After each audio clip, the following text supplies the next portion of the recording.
12 दिनों से लगातार आप खबरें सुन रहे हैं, एक दूसरे देशों पर मिसाइल से हमला हो रहा है, मिसाइलें दागे जा रही हैं, फाइटर जेट से बॉम्ब गिराए जा रहे हैं, बेकसूर लोग दोनों तरफ से काफ़ी मारे गए। बार बार मैं ये कहता हूँ कि जंग से कभी किसी का भला नहीं होता, लेकिन कुछ लोग जंग को जायज़ ठहराते हैं, बेहतर मानते हैं, और ख़ास तौर पर D4 और D4 दादागिरी यानी अमेरिका।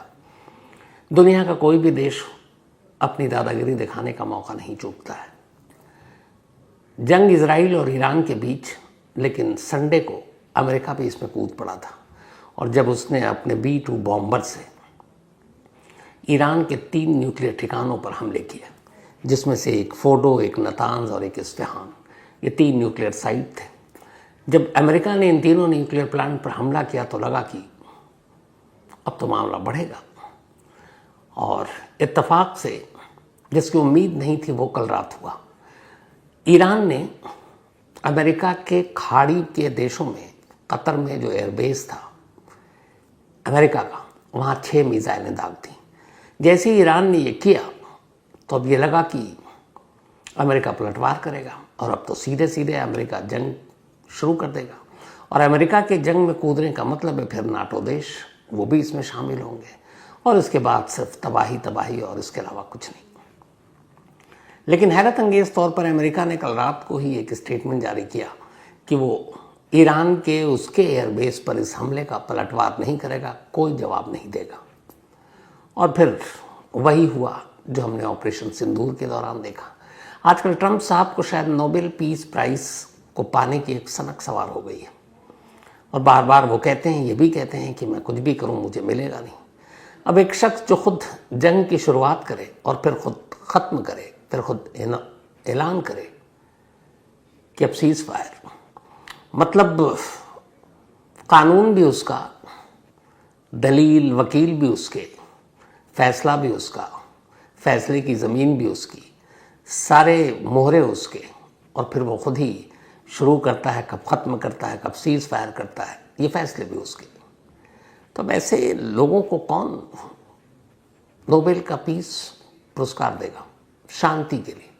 मतलब ये शांति का वो पुरस्कार चाहते हैं जिसको जंग से शुरू करते हैं और फिर कहते हैं मैंने शांति ला दी। अब सबसे बड़ा सवाल ये है कि इन 12 दिनों के जंग में किसे क्या हासिल हुआ, और अचानक ये जंग क्यों रुकी? अमेरिकी एयरबेस पर एक ज़माने के बाद किसी देश ने हमला किया, फिर भी अमेरिका खामोश रहा, इसकी मजबूरी क्या थी? और 12 दिन के इस जंग का द एंड जो अचानक जैसे ऑपरेशन सिंदूर के वक्त हुआ, डोनाल्ड ट्रंप का एक ट्वीट आता है और कहते हैं कि बस पहले 12 घंटे ईरान जो है अब इजराइल पर हमला नहीं करेगा, उसके बाद अगले 12 घंटे इजराइल ईरान पर हमला नहीं करेगा, और जब 24 घंटे पूरे हो जाएंगे तो जंग खत्म। ये उनका ट्वीट था कल देर रात, बल्कि आज सुबह आप कहें। और इसके बाद ईरान ने भी इस युद्ध विराम को माना, इजराइल ने भी माना। हालांकि ईरान ने एक काम किया कि इस युद्ध विराम और जो 12 घंटे की उसे मोहलत दी गई थी, उस मोहलत के दौरान भी उसने इजराइल पर हमले किए, मिसाइल दागे, और कहा कि शुरुआत इजराइल ने की थी इसलिए ख़त्म मैं कर रहा हूँ। अब 12 दिन के जंग का लबोलुआब क्या मिला, क्यों शुरू हुआ? जो रिपोर्ट आ रही है असल में ये इजराइल ने जो हमला किया इसके पीछे भी अमेरिका था। अमेरिका वो देश है, और ख़ासतौर पर ट्रंप वो प्रेसिडेंट है जो अपनी ही खुफिया एजेंसियों को मूर्ख या बेवकूफ़ मानते हैं। मतलब रिकॉर्ड पे मैं कह रहा हूँ, वो कहते हैं इन्हें कुछ पता नहीं। उनकी अपनी खुफिया एजेंसी ये कह रही है कि ईरान के पास न्यूक्लियर बॉम्ब अभी नहीं है, लेकिन वो कह रहे नहीं मुझे पता है, और अपनी खुफिया एजेंसी की रिपोर्ट को दरकिनार करते हुए इजराइल के ज़रिए पहले ईरान पर हमला और फिर बाद में खुद भी जंग में कूदे।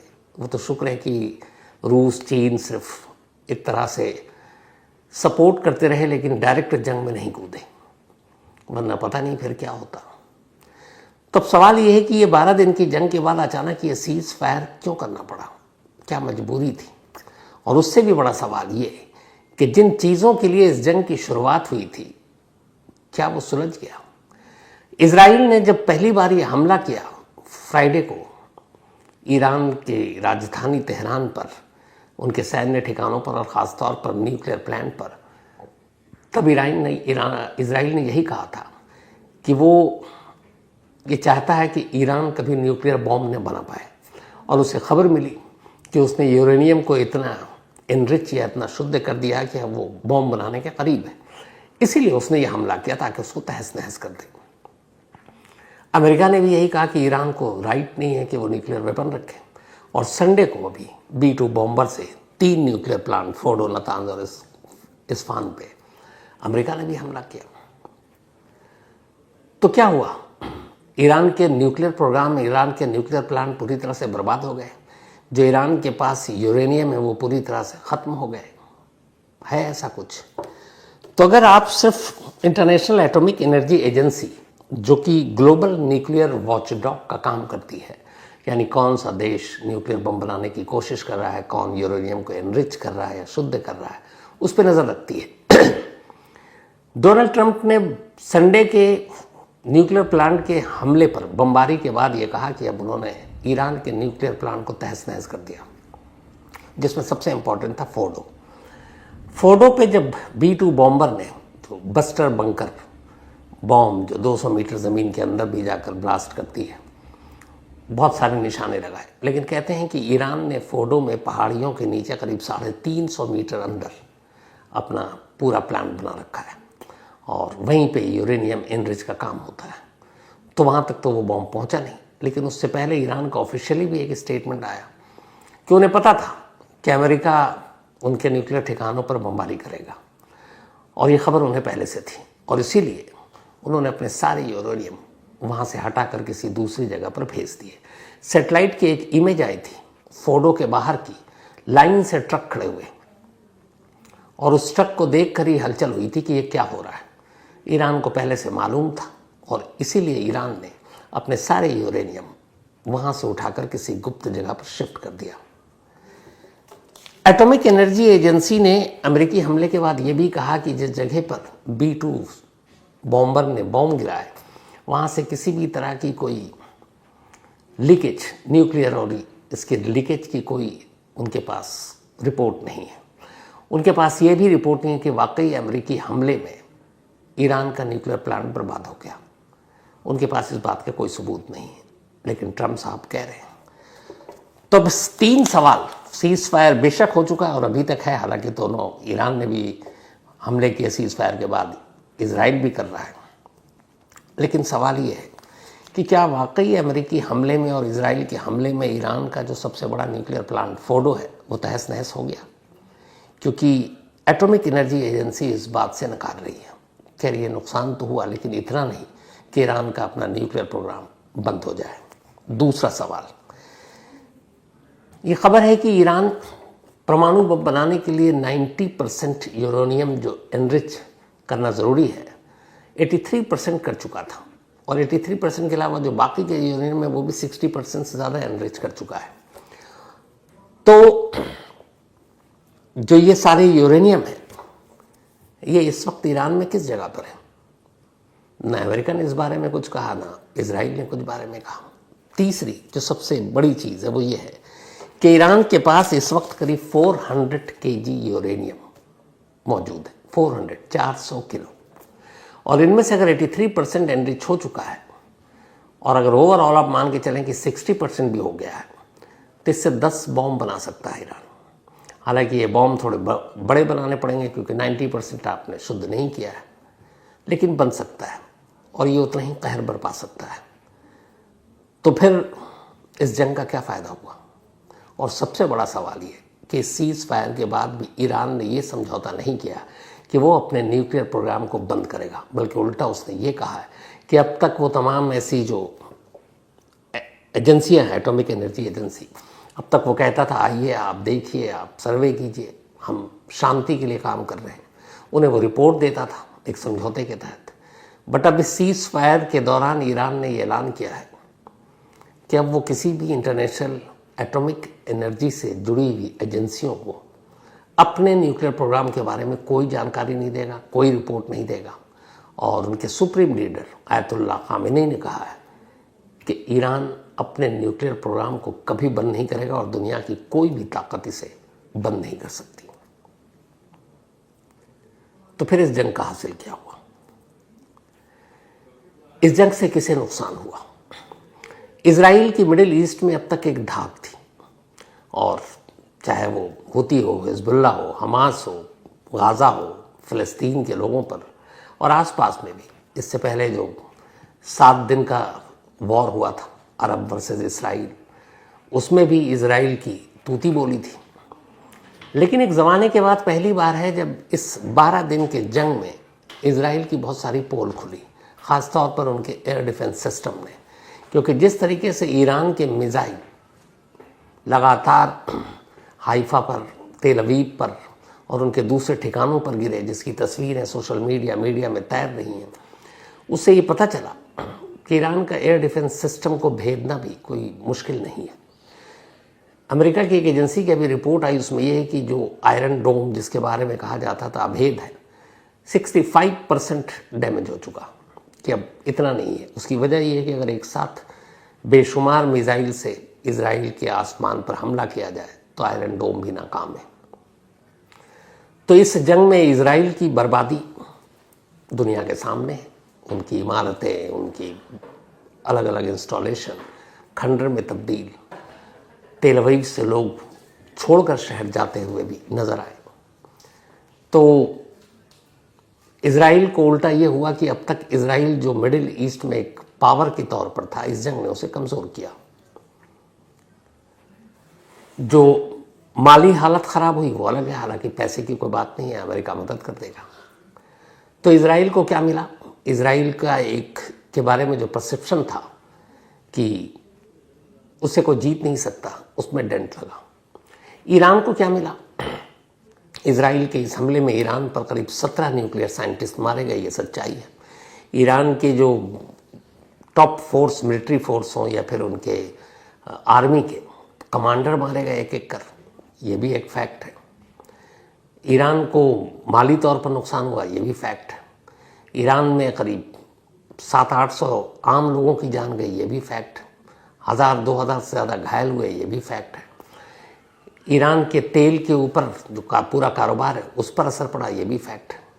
लेकिन एक चीज़ इस जंग ने ईरान को लेकर पूरी दुनिया में साबित किया, वो ये कि ईरान ने कभी पहले न सरेंडर किया, न इस जंग में उसने किया और न आगे करेगा।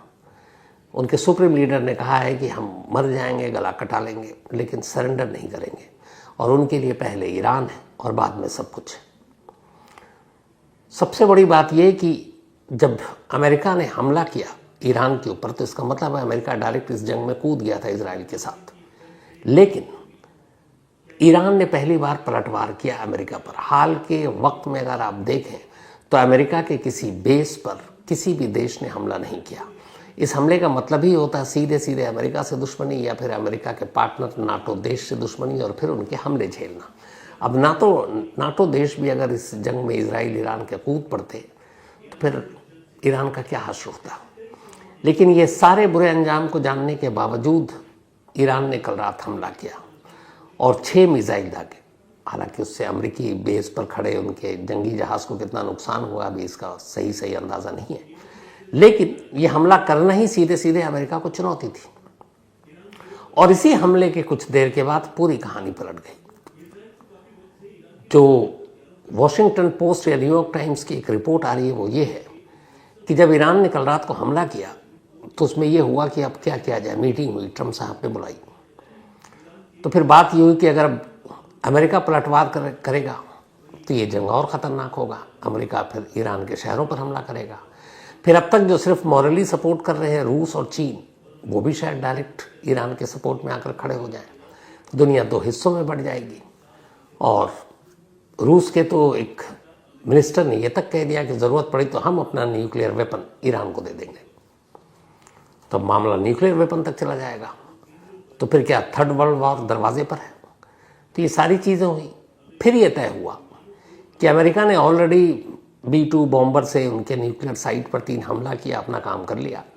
अब ईरान ने किया, ठीक है तो हम भी चुप हो जाते हैं, तो दोनों का बदला बराबर हो गया। अब बात आगे बढ़ाते नहीं हैं। तो फिर क्या करना है? तो फिर ये है कि अब सीज़ फायर करते हैं ताकि ये कह सके अमेरिका हमारी भी इज्जत रहेगी उधर इजराइल कहे कि हमने भी कर दिया, ईरान की भी ये है कि हमारी भी रह गई कि हमने अमेरिका पर पलटवार किया। नेतन्याहू को मनाना अमेरिका के लिए कोई मुश्किल नहीं है, इसलिए कि नेतन्याहू और इजराइल जो पूरी जंग लड़ता है वो अमेरिका के ही भरोसे पर लड़ता है। अमेरिका ही उन्हें हर साल फंड देती है, इजराइल फंड के नाम पर अरबों रुपए। सारे जंगी जहाज़ हो, एयर डिफेंस सिस्टम हो, सब अमेरिका ही देता है। तो नेतन्याहू को लिए मतलब ये है कि व्हाइट हाउस से एक इशारा जाना, और नेतन्याहू वही करेंगे जो डोनाल्ड ट्रंप करेंगे या जो भी व्हाइट हाउस के मुखिया होंगे। तो नेतन्याहू तो तैयार हो गए, लेकिन अब ईरान को मनाना मुश्किल, क्योंकि ईरान ने साफ कह दिया था कि अब बात नहीं होगी, इजराइल ने जंग शुरू की है, ख़त्म हम करेंगे, और अमेरिका से इजराइल से तो बिल्कुल बात नहीं करेंगे। और यही उनका आखिरी तक स्टैंड था। कल ईरान के फॉरेन मिनिस्टर जाकर पुतिन से भी मिले मॉस्को में, तो बात आगे बढ़ रही थी। लेकिन फिर ये हुआ कि ईरान तक मैसेज पहुंचा, बीच में ईरान को, रूस, चीन, इन सबको लाया गया। तब फिर ईरान ने एक शर्त रखी, उसने कहा कि जंग तो हम भी नहीं चाहते, लेकिन अगर इजराइल हमला करेगा तो हम पलटवार करेंगे, इजराइल हमला रोकेगा हम भी रोक देंगे। फिर व्हाइट हाउस से नेतन्याहू साहब को फ़ोन किया, कहा गया बस बहुत हो गया, तुम्हारा मकसद पूरा हो गया, तुमने न्यूक्लियर प्लांट को डैमेज कर दिया और अब हमला रोको, ईरान भी रोक देगा। ये मैसेज फिर तेहरान तक पहुंचा। फिर तेहरान में भी जो है ये बात आ गई कि ठीक है, इजराइल रोकेगा तो हम भी रोकेंगे, क्योंकि शुरू उन्होंने किया था, ख़त्म हम करेंगे। अब 12-12 घंटे की मोहलत दी गई। जो सीज फायर का रूल था वो ये था कि पहला 12 घंटा जो शुरू होगा उसमें ईरान कोई हमला नहीं करेगा, और जैसे ही 12 घंटे पूरे होंगे अब इजराइल कोई हमला नहीं करेगा, और जैसे ही 24 घंटे पूरे हो जाएंगे जंग अपने आप खत्म। पहला 12 घंटा शुरू हुआ, लेकिन ये मैसेज जब तक तेहरान तक पहुंचता, ईरानी अथॉरिटी को भी पता थी कि अब सीज फायर होना है। उन्होंने कहा पहला हमला इजराइल ने किया था, चलो आखिरी हम करते हैं जाते जाते सीज फायर करते वक्त, और उन्होंने तेल अवीव और फिर वहाँ पे इजराइल पर मिसाइल दाग दी 6, और उसके बाद उन्होंने कहा अब हम सीज फायर करते हैं। जो ईरान के सरकारी मीडिया है वहाँ पर बाकायदा उनके लोगों ने ऐलान किया कि अब हम सीज फायर कर रहे हैं। उधर अब 12 घंटा इजराइल का शुरू हुआ। शुरू होने से पहले इजराइल ने भी कहा कि चलो ईरान ने किया हम भी मार देते हैं, उसने भी कुछ मिसाइल फेंक दिया ईरान पर, और फिर उन्होंने भी ऐलान कर दिया कि अब हम सीज फायर करते हैं। अब दोनों तरफ से सीज फायर हो चुका, लेकिन 24 घंटे भी पूरे हुए नहीं है, 24 घंटे पूरे हो जाएंगे। जिस मकसद के लिए इजराइल और अमेरिका ने ईरान पर हमला किया उसमें से एक भी मकसद पूरा नहीं हो पाया। पहला यह था कि वहाँ के सुप्रीम लीडर आयतुल्ला खामेनी को तख्ता पलट किया जाए, वहाँ नई सरकार आए, राजा पहलवी के वंशों में से कोई आए। तो उल्टा हुआ। इस जंग से पहले ईरान में बहुत सारे लोग, वहाँ की आम जनता ईरान की सरकार के खिलाफ थोड़े गुस्से में थी, विकास को लेकर, बाकी चीज़ों को लेकर। लेकिन जैसे ही इजराइल ने हमला किया, फिर अमेरिका ने धमकी दी और अमेरिका कूदा, असर उल्टा हो गया। आज की तारीख में ईरान में आयतुल्ला खामेनी और वहाँ की जनता के बीच कहीं ज़्यादा मजबूत रिश्ता हो गया। आज की तारीख में ईरानी जो फोर्स है उसको लेकर वहाँ की जनता में ज़्यादा भरोसा पैदा हो गया, और इसीलिए जितने लोग मारे गए, जब उनके जनाजे में वहाँ के आम लोग हज़ारों की तादाद में शामिल हुए, तो सरकार से जो भरोसा धीरे धीरे कम हो रहा था, इजराइल और अमेरिका की इस जंग ने उल्टे वहाँ की सरकार और जनता को और करीब लाने का काम किया। दूसरा जो सबसे बड़ा मकसद था, न्यूक्लियर प्रोग्राम को रोकना। किसी भी एजेंसी ने अभी तक नहीं माना है कि ईरान के न्यूक्लियर प्रोग्राम को कोई नुकसान पहुंचा है। यूरेनियम वहाँ से हटा दिया गया है, कहाँ ये भी पता नहीं। और सबसे बड़ी बात यह कि खामेनी ने ऐलान कर दिया कि वो अपने इस न्यूक्लियर प्रोग्राम से तो हटेंगे नहीं, चाहे कुछ भी हो जाए। तो कुल मिलाकर इस जंग को जिस मकसद के लिए लड़ा गया वो मकसद कहीं से पूरा नहीं हुआ, फिर भी सीज फायर कर दिया गया। यही ट्रम्प साहब करते आए हैं और करते रहेंगे। इससे पहले अगर आप देखें इस दुनिया में जितने भी जगह पर अमेरिका के जो इतिहास है उसमें अगर उसके 20 साल छोड़ दें, जब से अमेरिका पैदा हुआ है, सिर्फ 20 साल, और 200 साल से ज़्यादा पुराना इतिहास है उनका, वो किसी न किसी देश से जंग लड़ता रहा है। जब कोल्ड वॉर ख़त्म हुआ उसके बाद वियतनाम और क्यूबा में इन्होंने अपना ऑपरेशन चलाया लंबे वक्त तक। उसके बाद फिर इराक, फिर अफ़गानिस्तान, अभी ईरान, और तख्ता पलट के तो ना जाने कितने हैं। कहते हैं कि अमेरिका ने कोल्ड वॉर के बाद से 72 बार अलग अलग देशों में 72 टाइम्स तख्ता पलट करने की कोशिश की। दो ही चीज़ें होती हैं, जो देश अमेरिका को पसंद नहीं आता, वहाँ की सरकार और लगता है उनकी पॉलिसी के ख़िलाफ़ जा रहे हैं, वहाँ चुपचाप से वो तख्ता पलट की कोशिश कर देते हैं। अभी लेटेस्ट बांग्लादेश एग्जाम्पल है। बांग्लादेश में भी जो कुछ हुआ स्टूडेंट मूवमेंट के नाम पर, उसके पीछे अमेरिका का ही नाम आया। तो ये अमेरिका की पुरानी रवायत रही है कि जो देश उनकी बात ना माने वहाँ तख्ता पलट कर दो, और जो देश जहाँ पे अगर चुनी हुई सरकार ना भी हो तो वहाँ फिर अपनी कठपुतली सरकार चलाओ। आप जितने भी हैं, सीरिया से लेकर इराक का हाल देख लीजिए, सद्दाम के बाद वहाँ भी अमेरिका का कंट्रोल है। तो ये अमेरिका की पुरानी फितरत रही है। और इन सारी चीज़ों के पीछे वही है जो मैंने आपको एक बार पहले भी कहा था, D फॉर डॉलर और D फॉर दादागिरी। डॉलर के ऊपर आँच ना आए और उसी डॉलर की वजह से अमेरिका की दादागिरी पूरी दुनिया में चलती रहे। तो एक बार फिर पता नहीं ये जंग क्यों हुई, कब शुरू हुई और फिर क्यों सीज़फायर हुआ और क्या मिला। किसी भी दुनिया के एक्सपर्ट से पूछिए जिस मकसद के लिए इस जंग को शुरू किया गया। इजराइल ने हमला किया पहले ईरान पर, फिर अमेरिका कूदा, उनमें से एक भी मकसद नहीं। न वहाँ की सरकार तख्ता पलट हुआ, खामनी अब भी वही है बल्कि ज़्यादा मजबूत हो गए।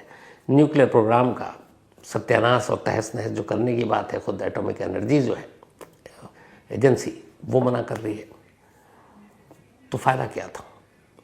उल्टे बेकसूर लोग इन 12 दिनों में मारे गए। बट ये आखिरी नहीं है। अभी आप देखिएगा फिर किसी दो देशों के बीच में ऐसी कुछ चीज़ें होंगी। और ये जो ट्रम्प सेकंड टर्म में आए हैं, ये कुछ ना कुछ करते रहेंगे। शायद इनको भी चैन और सुकून से वाइट हाउस में बैठना उतना पसंद नहीं है। कुछ ना कुछ एक्शन होते रहना चाहिए, मुझे ऐसा लगता है। तो ये थी आज की कहानी। मैंने कहा आज 2000 एपिसोड है और इत्तेफाक से आज ही के दिन ये सीज़फायर है, तो शायद इससे बेहतर कुछ नहीं हो। अच्छी चीज़ों को हमेशा प्रमोट करना चाहिए। और हाँ, आखिर में आप तमाम लोग, पूरी क्राइम तक फैमिली मेंबर, दिल से शुक्रिया, पूरी क्राइम तक टीम की तरफ से शुक्रिया, इसलिए कि वाकई 2000 कहानियाँ, मतलब मेरे लिए तो खैर सुनाना मेरा काम था। आप लोगों ने जिस शिद्दत से, जिस प्यार से, जिस अपनेपन से सुना, उसके लिए दिल से शुक्रिया। हालांकि इन 2000 कहानियों के दौरान बहुत सारी आप लोगों की शिकायतें भी आई। बहुत बार शुरुआत से मैं डरता था, मैंने शायद ये पहले भी कहा कि मैं बहुत कम कमेंट्स पढ़ता हूँ, इसलिए ये कई बार कई लोगों के कमेंट्स दूसरी जगह जब बात करते हैं सुनता हूँ मैं, तो मुझे सबसे ज़्यादा डर इस बात के लगता था कि लोग फैमिली पे चले जाते हैं, माँ बाप भाई बहन बच्चों को पता नहीं क्या क्या बोलते हैं, और मैं इन बातों से बड़ा डरता हूँ। और वैसे भी मैंने ये बात पहले भी बताई कि मेरे माँ बाप तो इस दुनिया में है नहीं, तो अगर जो लोग इस दुनिया में नहीं उनके बारे में कोई अपशब्द बोले तो और ज़्यादा तकलीफ पहुँचती है। बट मैं उस जगह पे हूँ, मैं उस सब्जेक्ट के बारे में कहानी सुनाता हूँ जिसमें कई बार हो सकता है आप लोग मुझसे सहमत ना हो, बट मेरी कोशिश यही होती है कि जो फैक्ट है, जो पुलिस फाइल में है, जो रिकॉर्ड पर है, जो कोर्ट ने कहा है, वो आप तक पेश करूं। बट कई बार उसमें आप लोगों की राय अलग होती है, आधे आधे अब बढ़ जाते हैं। For example Sushant Singh Rajput case, अब भी उसमें खेमा बटा हुआ। कई बार जब दंगे की खबरें आती हैं, मैंने एक उसूल बना रखा है शुरू से कि मैं दंगे की कहानी नहीं सुनाऊंगा। उसकी वजह ये है कि मैंने अपने क्राइम रिपोर्टिंग के करियर में बहुत सारे दंगे कवर किए। यकीन मानिए, आप घर में बैठकर अखबार में दंगे की खबर पढ़ना, टीवी पर बैठकर दंगे की रिपोर्टिंग देखना, ज़मीन आसमान का फ़र्क होता है वो जो रिपोर्टर ग्राउंड में होता है।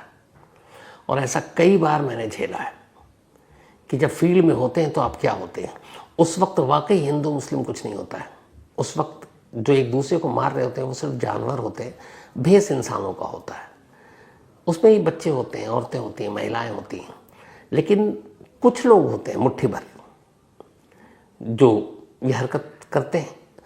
तो मैंने हमेशा ये माना कि जब भी मैं दंगे की कोई स्टोरी आपको सुनाऊंगा तो हमेशा पार्टी बन जाऊंगा, क्योंकि एक अपने हिसाब से सोचेगा, एक अपने हिसाब से, और हो सकता है दोनों मुझसे एग्री ना करें, लेकिन मैं जो ग्राउंड में देख कर आ रहा हूँ सिर्फ वही बता सकता हूँ। उसमें से भी बहुत सारी चीज़ें छुपाऊंगा। क्यों? एक जर्नलिस्ट होने के नाते, एक क्राइम जर्नलिस्ट होने के नाते मेरा फ़र्ज़ है कि मैं वो चीज़ें ना बताऊँ जिससे और भावनाएं भड़कें। एक जर्नलिस्ट का काम है भावनाओं को संभालना, लोगों को हिंसक होने से रोकना, वरना फिर ये वही हो गया कि आप जो होता है ना कि आग में आप घी डालने का काम कर रहे हो। तो ऐसे मैंने बहुत सारे बनाई। कई बार होता है हमारी क्राइम में भी हिंदू मुस्लिम सब्जेक्ट आ जाता है। मैं बार बार हमेशा कितनी बार कहता हूँ कि मेरे लिए सिर्फ क्रिमिनल है वो चाहे कोई भी हो, वो हिंदू हो, मुस्लिम हो, सिख हो, क्रिश्चियन हो, ईसाई हो। मैं इन चीज़ों में बिलीव नहीं करता हूँ। मेरा बड़ा सिंपल सा है कि वो एक क्रिमिनल है और मैं उसे क्रिमिनल की नज़र से देखूंगा। तो कई बार ऐसी चीज़ें भी होती हैं, लेकिन मैं खुशनसीब हूँ इन सारी चीज़ों के बावजूद कि मुझे वाकई जो लगता है कि एक फैमिली जिसको कहते हैं, छोटे मोटे मनमुटाव होते हैं, आपकी शिकायतें भी कई बार सही होती हैं, कई बार मैं गलतियां भी करता हूं। अब जैसे बीच में भी एक दो बार मौका ही नहीं मिला माफ़ी मांगने का। ये जो सोलम और राजा की स्टोरी चल रही थी, पता नहीं मैं 2-3 दिनों तक, मुझे खुद मेरी वाइफ ने भी इस तरफ ध्यान दिलाया। अमेरिका में एक सीमा जी और संजीव भाई, उन्होंने भी कहा कि हाँ कई बार आपने कर दिया। वो अब सोनम का हस्बैंड, देखिए फिर वही कंफ्यूजन, राजा रघुवंशी और जो प्रेमी है, दोस्त है, उसका नाम है राज कुशवाहा। अब राजा राज, अच्छा मैं स्क्रिप्ट के साथ कभी कहानी नहीं सुनाता हूँ, टेलीप्रॉम्प्टर कभी नहीं होता है, वो सब मेरे दिमाग में होता है। नाम डेट जगह रखने के लिए कि भूल ना जाऊँ, ये पेपर रख लेता हूँ, लेकिन ये स्क्रिप्ट नहीं है। तो चूंकि रिसर्च करते करते 3-4-5 घंटे लग जाते हैं, तो वो सारी चीज़ें मेरे दिमाग के चिप में फिट हो जाती हैं। लेकिन कई बार ऐसे नाम होते कंफ्यूज कर जाते हैं। तो बीच में मैंने कई बार राजा को राज बोला, राज को राजा बोला, रघुवंशी को कुशवाहा बोल दिया, कुशवाहा को रघुवंशी बोल दिया। उसके लिए दिल से माफ़ी। और ये हो जाता है, इंसानों गलतियाँ होती हैं। तो ऐसी छोटी छोटी भी गलतियाँ की हैं और आप लोग बड़े मुस्कुरा के इसकी तरफ ध्यान भी दिला देते हैं। ये रविवार की सुबह जो संकट मोचन के महंत जी हैं, इनके घर पे एक चोरी हुई थी, जिसमें कई गहने और इसमें नगद कैश चोरों द्वारा घर से लूट लिया गया था। इसी में महंत जी द्वारा सोमवार को इसकी सूचना थाना स्थानीय पर दी गई थी, जब वो दिल्ली से वापस आए, और इसी पे पुलिस के द्वारा तत्काल मौके पे पहुंचकर सीसीटीवी जो फुटेज थी वो खंगाली गई थी। इसी में जो कुछ लोग मुंह नकाबपोश होकर के, मुंह छुपा करके घर के अंदर प्रवेश करते हुए दिखे थे। इनके जो कर्मचारी थे उनके बारे में पूछताछ की गई थी और उसी के बाद पुलिस की कई टीमें इसमें गठित की गई थी, जिसमें एसओजी, सर्विलांस और अन्य थानों की फोर्स इसमें लगाई गई थी।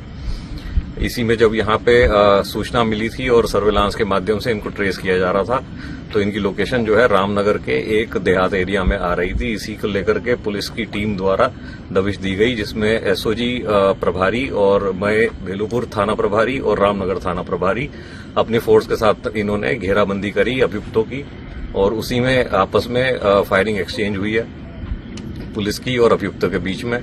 इसमें 3 अभियुक्तों को गोली लगी है और 3 अन्य जो हैं आत्मसमर्पण करके गिरफ्तार किए गए हैं पुलिस के द्वारा। कुल 6 अभियुक्त इसमें गिरफ्तार किए गए हैं और इसमें जो इनसे पूछताछ में पता चला है कि ये वहीं के कर्मचारी थे, जिनका राकेश, गोलू और विक्की नाम था, और जो अन्य 3 थे इनके साथी थे, वो भी यहीं पे काम किया करते थे और इनके द्वारा कई दिनों से प्लानिंग की जा रही थी, जिसके बाद ये घटना को अंजाम दिया गया था। और जो आज है, ये लोग उस जो लूटा हुआ सामान था उसको बांटने की उसमें थे ये लोग, और उसी में पुलिस को सूचना मिली थी, जिसमें इस पे दबिश देकर के ये कार्रवाई की गई।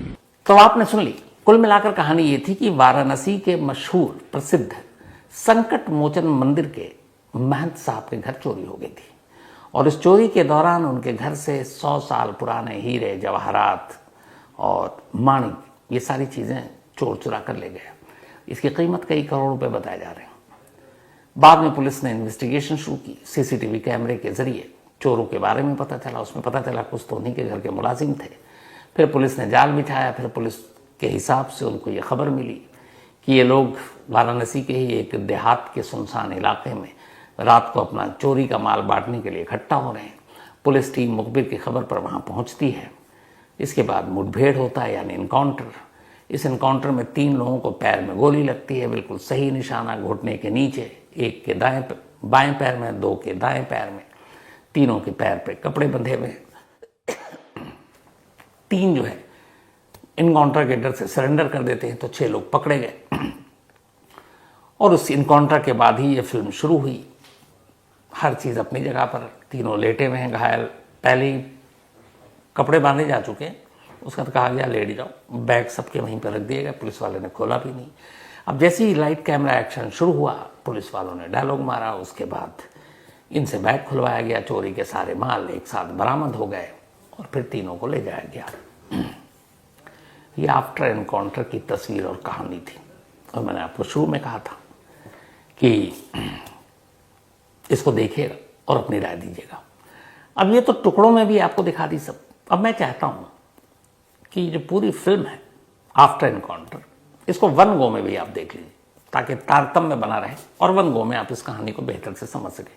तो अब अनकट वन गो में ये तीनों कैरेक्टर की पूरी कहानी पेश। ओके, क्या नाम है? नजदीक आइए, हाँ? नजदीक आओ, नजदीक आओ। क्या पिता का नाम क्या है? स्वर्गीय रामजी नंदू। तलाशी ली थी। ये बैग किसका है? बैग निकालो, बैग चेक करो। चेक करिए, बैग इधर लाइए। बैग है, यहाँ रखो। तुम्हारा बैग है ना ये? ठीक है, खोलो इसको, खोलो इसको।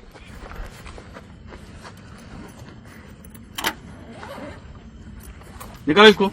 नजदीक ले आइए, नजदीक ले आइए। देखिए इसमें क्या है, ये कहाँ का सामान है? ये सब मंदिर का सामान है, सब किसके मंदिर का? महंत जी का। कौन महंत जी? दिसंबर नाथ मिश्रा का। वहाँ तुम लोग चोरी किए थे अभी? हमने चोरी किया है, दूसरा कोई हाँ, चोरी किया। कई लोग मिलके थे? कितने लोग थे उसमें? 5-6 लोग। उसी के सामान है ना ये? ठीक है, बाहर निकालो। बाहर निकालो सामान। चलिए, सामान के सभी का गिनती लीजिए, ठीक है? हाँ, और एक और बरामदगी का वो बनाइए। इसको चेक करिए, इसको करवाइए। मना किया, एक लोग बनाए। एक आदमी इनकी जमा तलाशी लीजिए, निकालो इनकी जेब से, जमा तलाशी लीजिए।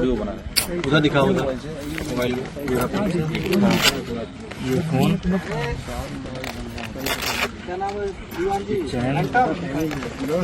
राउंड भी है, एक राउंड है, ठीक है?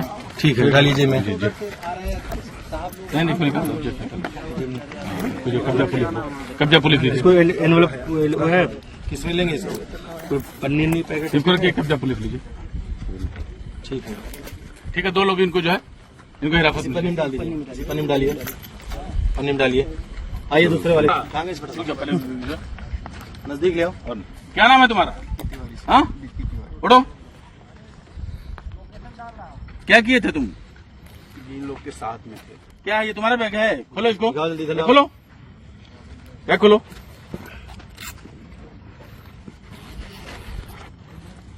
ये खोलो दूसरा चैन।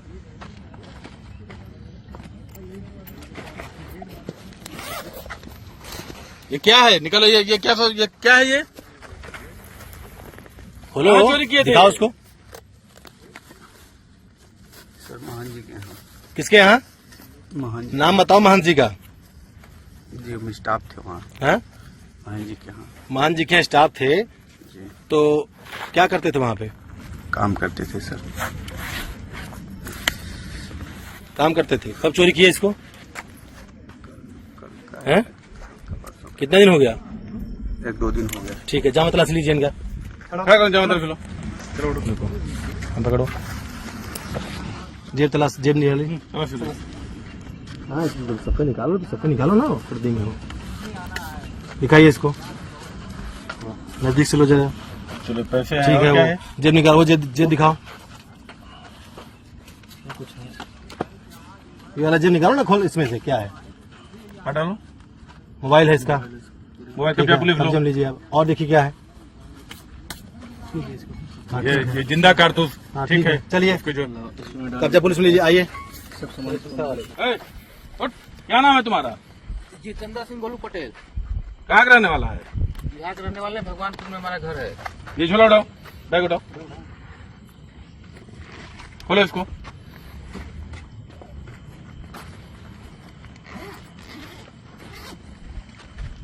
निकालो इसको। क्या है ये? तो जी इसमें का जो महाराज जी के यहाँ चोरी हुआ था सामान, उसमें का हमारे हिस्से का ये सामान है। ये तुमने चोरी किया था? जी, कब चोरी किए थे? ये चोरी हुआ था इतवार को दोपहर में। चलो इसको खड़ा करो, इसकी जामा तलाशी लो, खड़ा करो, इसको उसी बैग में रखो, जामा तलाशी लीजिए इसका। देखो इसमें जो ये मोबाइल है तुम्हारा? जी, ये पैसे जी हाँ ठीक है चलो ठीक है। जमा तलाशी निकालें कि जेब से क्या निकल रहा है एक जिंदा कारतूस, ये पैसे जो चोरी किए गए हैं, मोबाइल मोबाइल। ठीक है, देखो पैसे रख इसी में तो उम्मीद है आपको ये फिल्म अच्छी लगी होगी। UP police presents encounter. अपनी राय जरूर दीजिएगा।